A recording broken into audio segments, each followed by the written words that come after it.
tightly around. Don't take that. Hi, everybody. I'm Debra Birnbaum, the executive editor of TV for Variety, and I'm going to let this motley crew introduce themselves. I'm Des Doyle. I directed the film. Yay! Thank you. Ryan Patrick McGuffey, producer. I have to be the first guy without a cool accent. I'm Hart Hanson. I was in the film. We sound normal, you sound weird. You have the accent, not us. I'm Mike Royce. I was briefly weeping in the film.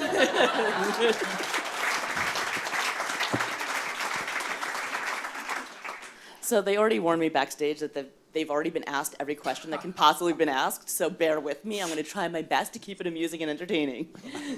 No pressure. I know, no pressure at all. So I would appreciate your help as well. So let's start at the beginning. How did you come up with the idea for the film? Thank you. Hart, do you want to take that one? I know the answer. It started out just because I'm a huge TV fan. I've loved American TV all my life. I grew up watching it in Ireland. At the time, there wasn't that much money to kind of make original programming, so there were tons of reruns of kind of classic American shows. And they always struck me as being very markedly different. Like, you know, not just that there was more money, but the imagination, the writing, the acting, everything that went on with them was very different from the kind of British television that we were used to. And tie that in with the fascination with how things get made, which is kind of why I got into the film business in the first place. I was just fascinated with how things get made and the people who make them. And when I tied those two things together, and when I got an opportunity to make a film for the first time, I really wanted to make it about showrunners because it covered kind of all of my real passionate interests in things. So that's kind of how it started. And I was lucky enough to find the one person in Ireland at the Irish Film Board who was also a huge American TV fan and actually gave me money as a first-time director to come to LA and try and hunt down showrunners. I think they're filming this, so we may as well say his name. Alan Marr is an awesome human being. He just wanted to meet Evangeline Lilly, you know, from Lost. Yeah, he's still bummed we didn't make that happen. But Yeah. I'm so sorry to hear it. You got amazing cooperation from showrunners. How did that happen? How did you pull that off? Just get them really, really drunk beforehand. Excellent strategy. Hidden cameras. Would you like a cup of coffee, Hart? be careful what I say here. Well, we asked, but I mean, that sounds very facetious. It was very, very difficult at the start because we had no track record. We'd come over from Ireland. Nobody here had ever heard of us. So trying to get people at the beginning was, and we made all the mistakes. You know, we went through agents and managers, which is totally the wrong thing to ever do. No offense to any agents and managers in the audience. In the room, sorry. But we kind of started going to as many kind of writers' events as we could around LA and trying to meet some writers from different shows and assistants. And eventually, after about 4 months or so, we managed to get Damon to agree to do an interview with us. And that really kind of changed everything for us because, one, it was a really good interview. Two, he sat with us for half an hour afterwards and kind of listed out some things and people that he thought might be good for us to kind of contact. And when we were able to show that footage to some people, they kind of took us a bit more seriously. And then it was like slowly, I think we met you first at a Nerdist Writers panel. Was that right, possibly? That is possible. I just remember saying no. It seems like you said yes. Well, I think my assistant thought it would be a good idea. And I do. Also, when you came the first time, my intention was to go in and say, look, I can't do this. I remember the things I had to do that day. And then you guys were all like, you know. It was my birthday. It was my birthday. Maybe they brought you donuts. They were just so. They were so nice, and obviously they were actually very interested in talking about the nuts and bolts of being a showrunner. It wasn't I don't know. I was suspicious or something. I thought. Yeah, I think you thought I was going to ask you about David Boreanaz and stuff. Yeah, or something like that. And but you actually.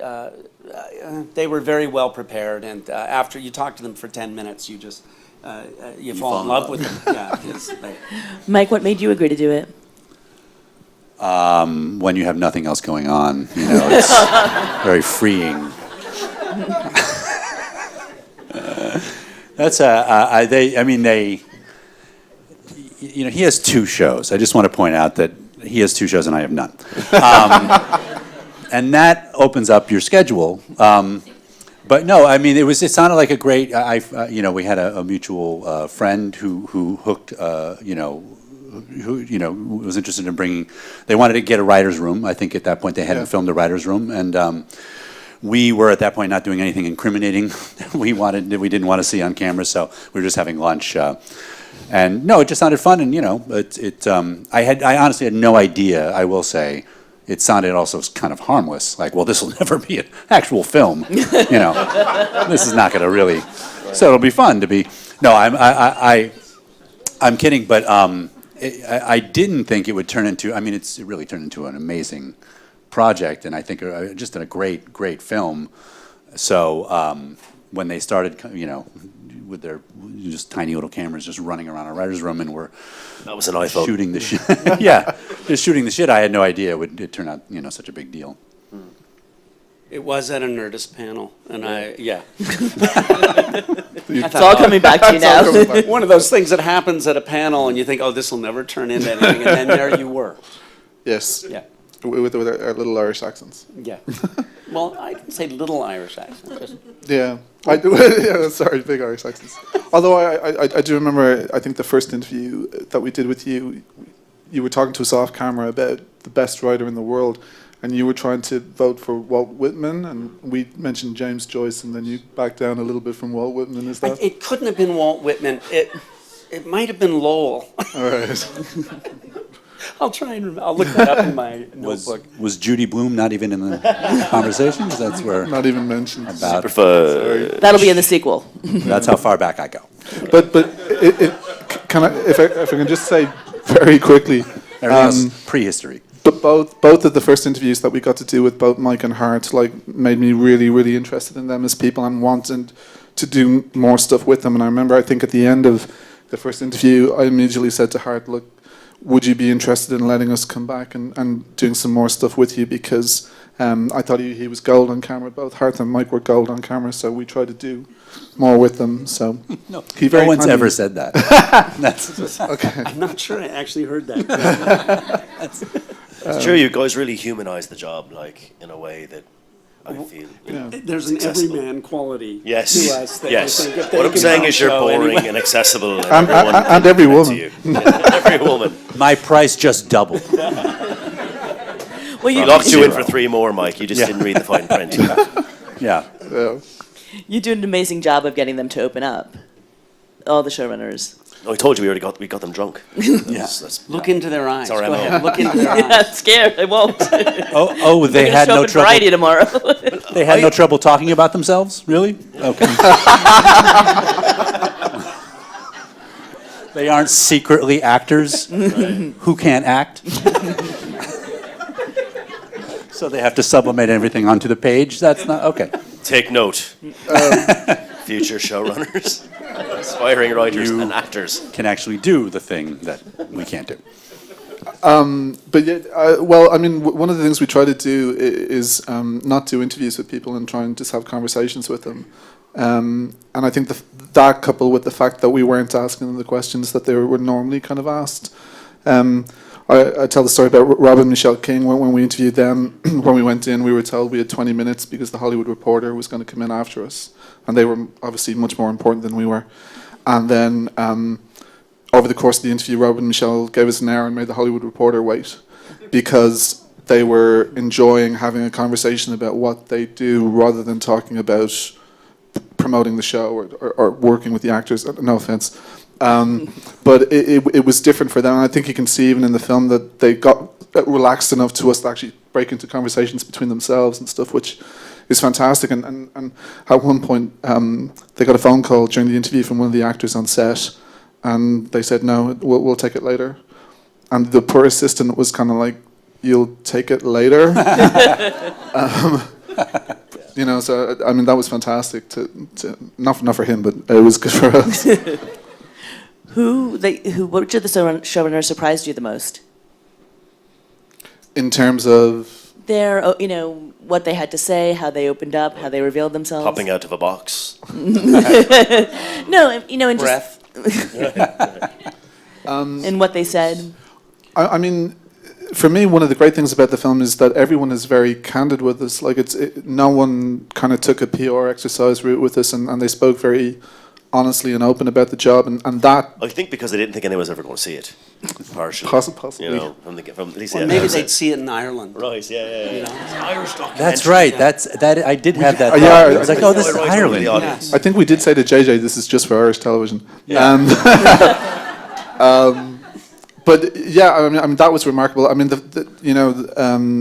people talking openly about their family lives and you know, some of the things involved there was a little surprising that people were so open.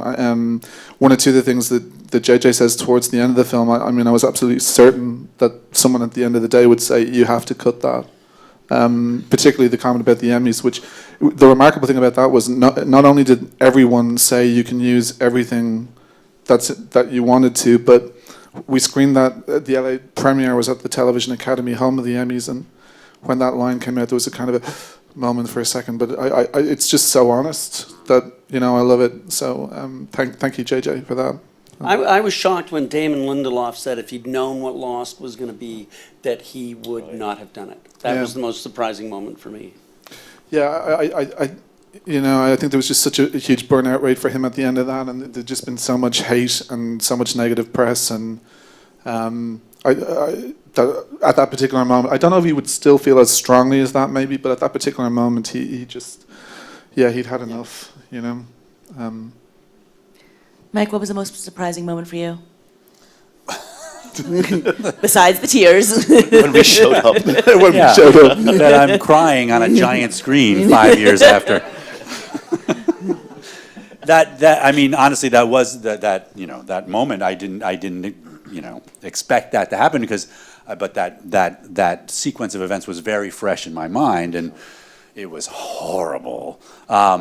So yeah, I mean, I think overall, honestly, this film, I have to say, gave me closure about that show. And it's very weirdly powerful to me because parts of the film you caught up with me like I don't know, like a year and a half later. So I was kind of through, and I mean, I guess I talk about it a little in the film, but mostly through the mourning process, but not completely. And I see myself on screen, like, oh my God, look how sad I am. And then I see myself and I'm like, oh, I'm getting happier, you know? and now I'm much happier. And so it really weirdly sort of gave me a perspective on myself. Could you film me all the time? Would that be okay? I would love to do that. But then never show it to anybody. I don't want to I reality. try to like put myself in your shoes in some respect. If I was working on something for the length of time and as much as you do, to have a camera trained on me when I find out that it's just over, right? Like I wouldn't Yes, want that. yes, it was. And Yeah. know, But again, in fairness to Mike, he let us use that. I mean, it's fantastic Yeah. that people have been. Oh yeah, no, cut you that. know. By the way. no, he did say cut. Sorry, that. this is a good place to We cut. just didn't listen. So, you know. What has the reaction to the film been? Well, what did you guys think?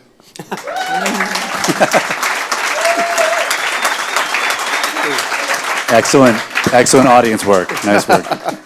The reaction has kind of, to be honest, overwhelmed us a little bit so far because, we for the most part we've had really good reviews. We've had fantastic responses from any audience that's seen the film. One of the most important things for me personally is that the people who took part in the film seem to like the film for the most part, and the book. I need to plug the book at some point as well. Sorry, yeah. I mean, the biggest moment I think for all of us was that the Television Academy hosted the Los Angeles premiere, and that night was just utterly surreal.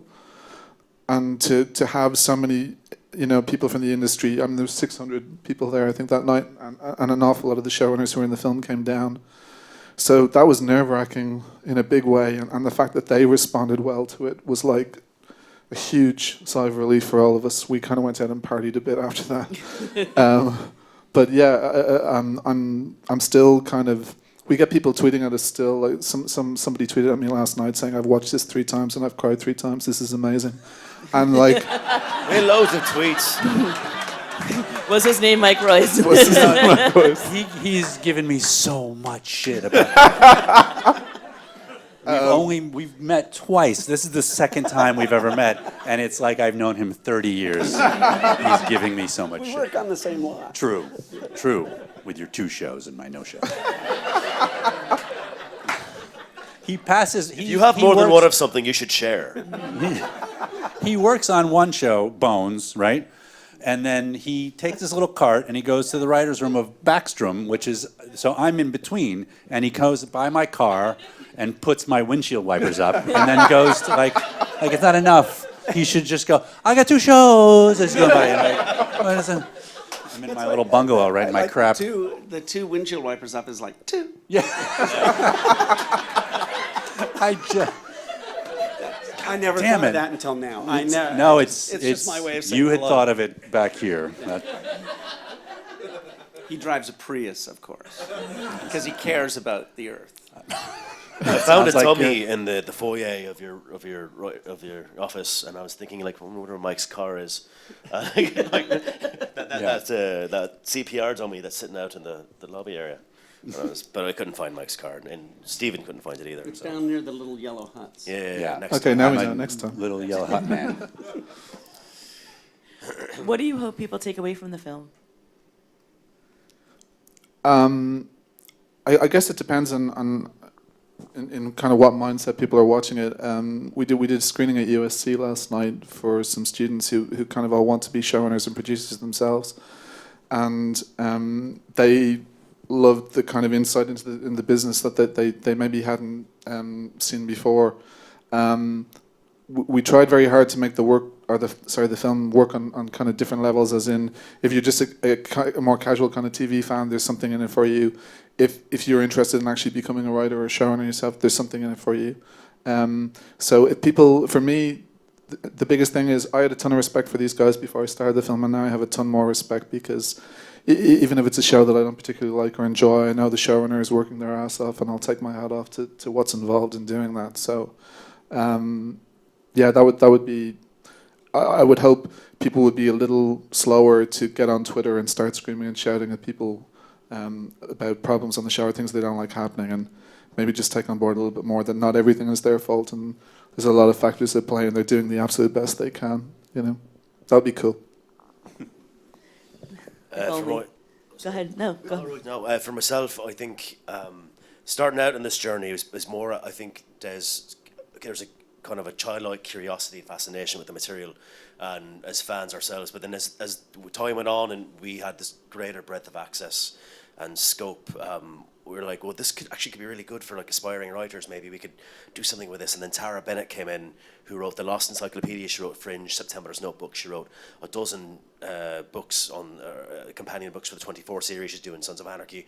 And she offered to work with Des on writing the official companion book for Showrunners for the doc, which is in fine bookstores everywhere.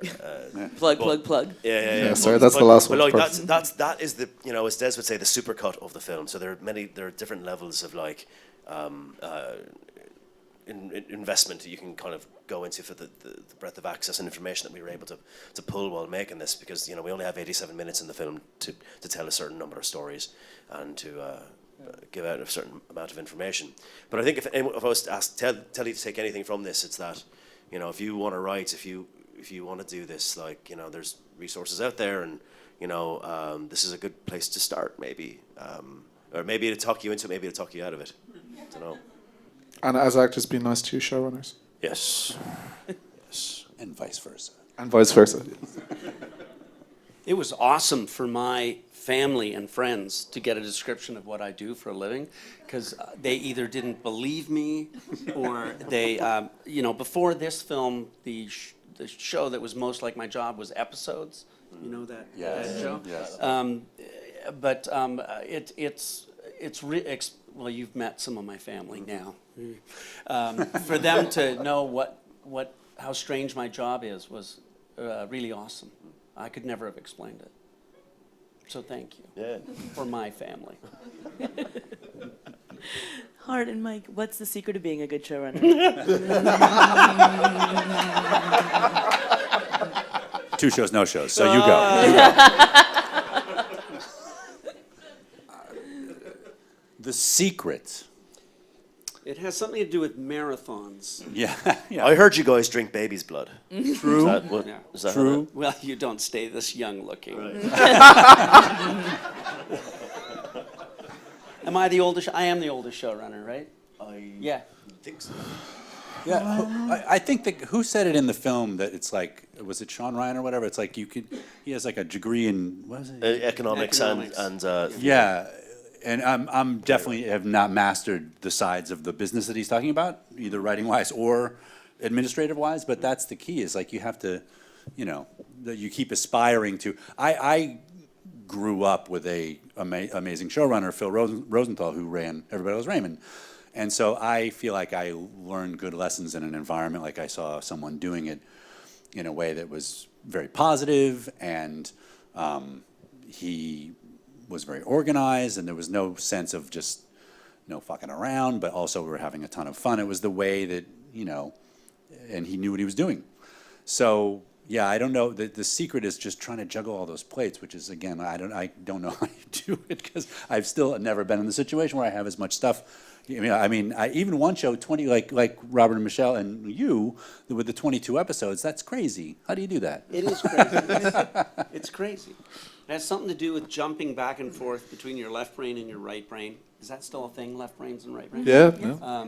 And really just, I don't know, when I was a kid, I was a distance swimmer, and I don't see any difference between swimming a channel and running a show. It's just like you just keep your arms moving and stay afloat. And but I'm not sure that's the secret. I just think you just keep going. You just keep going. Yeah, till Bill Prady, till you drop it. Until you die. Yeah. Yeah. That's cheerful. Yeah. So get into show business, everybody. Make lots of money so your wife can give it all to her second husband. After you're dead, I'm still. Oh, you put a hopeful spin on it. Still, Yeah. I mean, I've been with the same woman since 1980. Marathon. You just keep going. You just Keep your arms moving. I don't know why that Get me out of applies. this. Yeah, I can feel my face turning red. Get me out. Get me out. Honey, I talked about you tonight. She was just gonna say, "Did Mike ask about me? Did he seem okay? Is he happy? Is Mike finding?" what did he wear? Was it that orange shirt with stripes? How much was he crying? Describe it in gallons of tears. What was it? All right, I've got some questions from the audience. Oh, thank God. Robert would like to know. That's interesting. Raise your hand, Robert.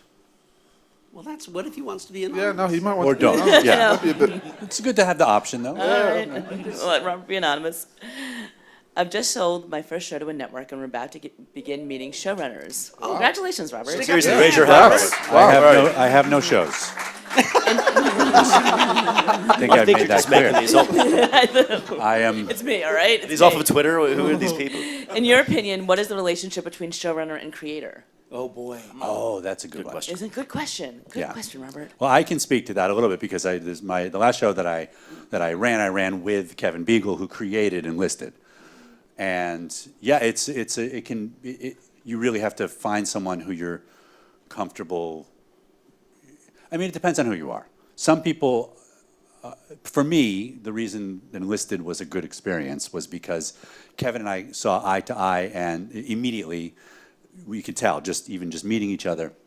And you know, it's a weird shotgun marriage where you have to kind of be comfortable rewriting each other's work, or at least being very forward with what you think of each other's work, if you're not going to rewrite it. And so you have to discover very quickly if you have the same creative vision for the show. I could see when I read Kevin's pilot script, and I came in and then we reworked the pilot script, but the very first thing that he wrote was like, oh, he has his, like, I have the same goals as him when it comes to telling a story, and the things that he likes, I like. And so that's the key. I think some people can probably do it with maybe even less of a sort of kismet because they can run kind of a nuts and bolts. Maybe there's like a division of labor that can happen. For me, it has to be more of a marriage, I guess, that you're working with somebody. I've been that guy many times, the old donkey they put with the young horse.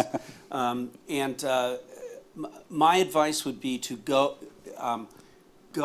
give it a season. If your show lasts a season, Robert, that you just learn this is your opportunity to learn how to be a showrunner by standing as close as possible to someone who's actually running the show. And in a way, you're going to hire your boss. You're going to hire the person who is going to, as far as the network and the studio are concerned, are going to run the show. And you have to figure out really quickly if that person is going to push you away, as Mike did, Beagle, or embrace you, and you can learn something from them. Yes, more like you guys. Yeah, warm. Yes. Yes, that is true. That is I forgot about that. The showrunner comes in and goes, okay, so now this is my show. Yeah, you want to avoid it that. happens a lot. I've been asked before by people, are you going to take my show away from me? Yeah. And I lie. Yeah. He actually said because he had his pilot script, and I was going to do a pass and give it to him. And of course, I tried to make him very clear. Listen, this is your script. This is your show. I'm not going to do anything. And he's like, it's kind of like I'm letting you sleep with my wife right now. Yeah, it's weird. And I said, no, it's like you're letting me sleep with your wife, but you're approving every move. That makes it so much better. And then I said the metaphor No, doesn't work. this is how The she likes metaphor it. falls Do apart. this. This is how she likes And then he called the police. I don't know what happened. I was speaking in hushed tones. It was very uncomfortable. But no, you gotta be a match. Okay. Robert, is it a network show, 22 episodes type show? Do you Robert? want me to- Is he's not here, right? It's a Twitter question? You left the It was building? me, I made it up. All right. Congratulations, Robert. Yes, He Robert. wants to be Robert. He Yay, just sold the Robert. show. Network cable premium. What is it? The next question comes from Graham. Graham? Hi, Graham. Hey, Graham. Everyone say hi, Graham. Hello, Graham. It's an AA meeting. Where's your candle? We gave them out at the door. No, sorry. Graham would like to know, do you foresee the increased tax incentives in California changing the landscape of LA filming in the near future? Oh, boy. That's a great question. Yes. For Men of a Certain Age, we had the tax incentives, and that was a big part of keeping it on the air even, but certainly keeping it here. There was no way we would have been able to shoot here without the incentives. Yes, one of my shows is shooting in Vancouver, totally, utterly, 100% because of the huge incentives. And I don't think there's anyone who wouldn't rather shoot here than split a production wing and a creative wing. But it's in the end, the studio is going to make the decision based on how much bang they get for the buck. So It helps to have if you want to have a star who wants to stay here too, right? That helps. yes. You can decide where the show is by who you can. Right. Right. An interesting example of this would be like a show like Leverage that Dean Devlin owns. Electric Entertainment is his company, and he owns his own post house, and he can do it all himself. In like TNT licenses the show from Electric. TNT does not own Leverage, nor does it own The Librarians, and they shoot it all up in Portland, Oregon. And they ship the drives down, and they do post in LA, and because they can take advantage of the massive tax incentives, it's a good example of that working to the production's benefit. I would like to end with a question for the filmmakers. So what's next for you guys, having achieved such success with this one? Well, Heather brought a box of donuts. So Thank you, Heather. Thank you, Heather. We're gonna hit those. Seems like a good plan. I haven't eaten all day. Well, do you want to go first? Or? Yeah, I had a meeting last night. I'm producing another doc. I said I wouldn't do it, but I'm doing it. It's a doc about a very famous director, and then hopefully working with these guys on something. It's all very nebulous. We're trying to we're trying to work our way through it. I'll let Des tell you about it. Yeah, we're trying to set something else up at the moment, which is exploring a different creative area, but feature doc again. But the really interesting thing that's happened over the last little while is because the film has had such a good reaction within industry here. A lot of people have been talking to us about Showrunners 2 or what that might be, and we do have an idea, and we are trying to talk to some people to test the waters about it. But as difficult as this one was to do, what we would like to do next time is literally impossible. So it really depends on studios and networks and showrunners and actors being incredibly kind to us to allow us to do this. So fingers crossed, if people like this enough and if people are as kind to us the next time around as they were this time around, maybe we have a shot at doing that. But I would love to do it because I think there's a really interesting other story to be told in the world of the showrunner. So. You know, the business loves nothing more than a spin-off. Or a sequel, I guess. There you go. Can I also quickly just shamelessly plug our social media? If you guys enjoyed the film, if you would tweet at us at Showrunners Film or Facebook like us or whatever, all of that really helps. And tell your friends to go buy it on iTunes or whatever they might want to do. And all of that helps us with hopefully doing something else down the line as well. We are the indie of indies. Like, the only reason why this film, we thankfully out of the gate we're #1 on iTunes, documentary in the country for about a week. You know, now we're like 16. It fluctuates a bit, but it's amazing to us because we literally had like a zero marketing budget for this film, and it's all been word of mouth from people like you who come to these screenings, and the showrunners being kind enough to stump for us, and you know their families come. Yeah. So please give us a shout. My half-sister has quite a crush on Ryan and is pursuing him on social media. I think try to help that along. She just wants the green card, man. She's just after the green card. I can say that because I have more than one half-sister, so I'm not. So we're not sure which. They didn't name names. But yeah, and if I could just very quickly thank Hart and Mike for coming down tonight and being part of this as well.